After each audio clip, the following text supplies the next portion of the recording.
répétition, d'appliquer ces directives de l'UEMOA, c'est-à-dire le budget programme. Enfin bref, on va y revenir. Alors M. Ndiong, moi je vous ai vu prendre beaucoup de notes. Je ne vais pas vous poser des questions, je vais vous laisser répondre tout simplement. Oui, je vous remercie, cher. Déjà, je ne vais pas m'initier dans le débat entre le patronat, mais une chose est sûre, l'État a besoin de tous les chefs d'entreprise. L'État a besoin d'être très inclusif et également de travailler avec son secteur privé. Tout à l'heure, j'ai entendu une question relativement à la préférence nationale. Juste rappeler que le Sénégal, c'est plus de 500 communes. Et aucune puissance étrangère, aucune entreprise étrangère ne gagne des marchés dans ces communes. N'est-ce pas? Le budget de ces communes, c'est des entreprises sénégalaises qui gagnent des marchés au niveau de ces communes. Le PUDC aujourd'hui, c'est exécuté par qui? Par des entreprises sénégalaises. Il n'y a aucune multinationale, aucune entreprise étrangère qui intervient dans le cadre du PUDC pour réaliser des projets de l'État. Le Puma, la même chose. C'est des entreprises sénégalaises qui gagnent ces marchés. Tout à l'heure, Morsec a parlé de préférence nationale. Même dans nos codes des marchés au niveau communautaire, la notion de préférence, c'est une préférence communautaire. C'est d'ailleurs la raison pour laquelle même le marché de pavage des trottoirs de Dakar avait été gagné par une entreprise du Burkina Faso. L'entreprise Nene Fecha du Burkina Faso, c'est une entreprise qui avait gagné le projet de pavage du marché de la commune de Dakar à l'époque, dans les années 2010. Pour dire quoi? Pour dire qu'il y a un effort d'adaptation que nous devons faire, il y a un effort également de mise à niveau, d'accompagnement de notre secteur privé. Les structures de l'État qui agissent à ce niveau, c'est des structures qui jouent un rôle important. Aujourd'hui, le COSEC, par exemple, appuie toutes les chambres de commerce en termes budgétaires, mais également dans le cadre de leurs programmes, de leurs activités. Et c'est important de le rappeler parce que c'est le COSEC qui a même construit les sièges de ces chambres de commerce. Et nous les accompagnons dans le cadre de programmes qu'elles ont librement définis et décidés, y compris les chambres également de métiers. Tout à l'heure également, on m'a parlé du TER. Bon, je sais que le TER, aujourd'hui, ce que les Sénégalais doivent comprendre, c'est un projet titanesque qui va révolutionner à la fois nos mentalités en rapport avec les services de transport. Aujourd'hui, c'est un cap vers la modernité et je ne pense pas qu'un citoyen responsable puisse refuser d'aller vers cette modernité du transport. Aujourd'hui, si on n'a pas le TER, si on n'a pas le BRT, il arrivera un jour où Cheikh Diaby ne pourra pas sortir son véhicule de son parking. Voilà. Parce que en fait, ce que beaucoup déplorent, c'est le coût. Ils disent que le coût est trop exorbitant. 1000 milliards pour le TER, 300 milliards de francs CFA pour le BRT, ça fait beaucoup. Hein? Aujourd'hui, c'est des projets qui ont fait l'objet d'appels d'offres. Et dans le cadre de ces appels d'offres qui se sont déroulés de façon transparente, des structures ont été sélectionnées. Moi, je pense que souvent, c'est un mauvais procès qu'on fait à l'État par rapport à ces projets-là, qui sortent de l'ordinaire. Aujourd'hui, je donnais l'exemple, aujourd'hui sur le TER, je rappelais juste les chiffres. C'est 120 000 mètres cubes et 8 centrales à béton qui ont été construites dans le cadre de ce TER. C'est 25 millions d'heures de travail d'ouvriers cumulés. Le TER, c'est 7 millions de mètres cubes de terre, soit environ 280 000 camions bennes remplis. C'est ça le projet titanesque du TER. Le TER, c'est 20 800 tonnes d'acier utilisées dans le cadre de ce TER. C'est 300 000 mètres linéaires de rails. C'est la distance Dakar-Bamako en aller-retour. C'est 25 000 volts installés pour ce TER. C'est 7 tours GSM-R qui ont été installées pour prendre en charge, n'est-ce pas, la connexion Wi-Fi de ce TER-là. C'est plus de 100 km de réseau d'assainissement installé avec ce TER. C'est 28 passerelles et ponts installés, passerelles et ponts piétons pour ce TER.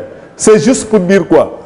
Aujourd'hui, quand ce TER va démarrer en termes d'ici le mois de juillet, les Sénégalais se rendront compte que même le rapport par rapport au transport va changer. C'est 7 minutes Dakar-Pikine, le TER.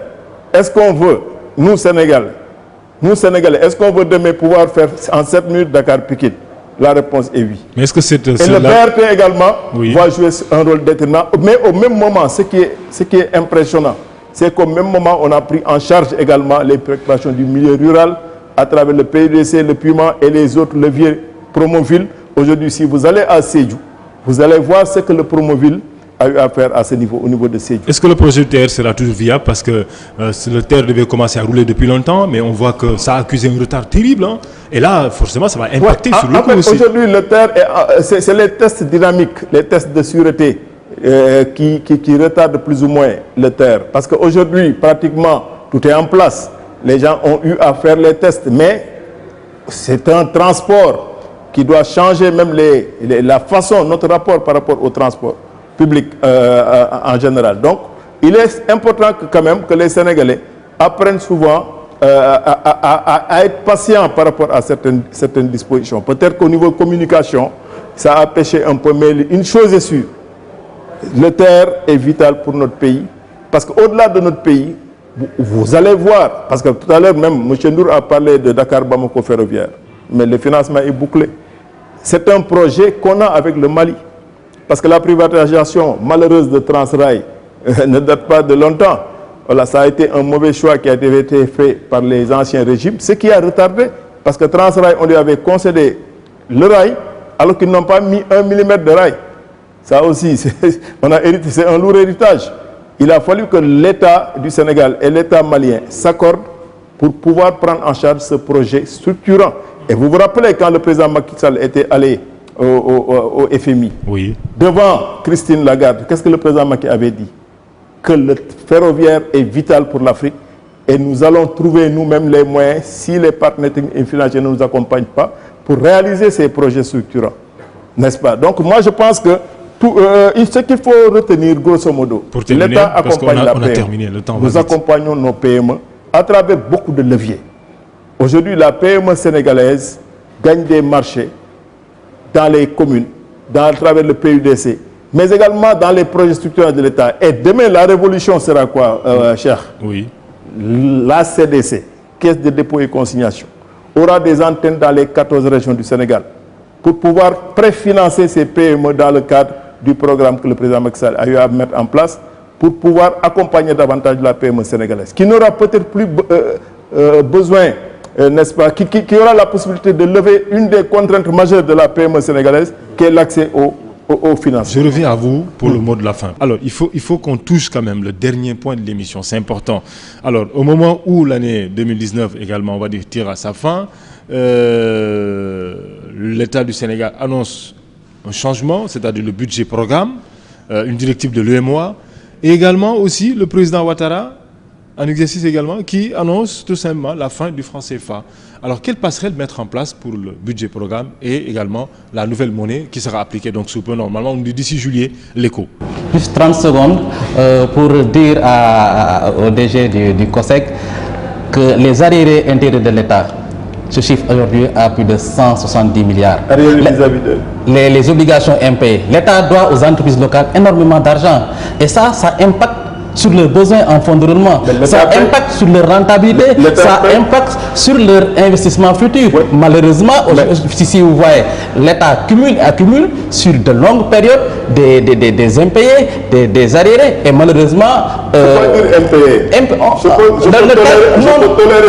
c'est des obligations impayées. Oui, référez-vous à... Justement, on parle de budget programme. Vous avez changé maintenant les termes... Vous avez changé la nomenclature. Tous les États du monde ont des encours. Je termine, s'il vous plaît. C'est traité par tous les États du monde. Aujourd'hui, même les États-Unis aujourd'hui ont 20 000 milliards de dollars de dette. C'est ça le danger. Aujourd'hui, les États-Unis ont une politique monétaire. Les États-Unis ont une politique de change et les États-Unis ont une bonne politique de mobilisation fiscale qui se chiffre à 40% du PIB.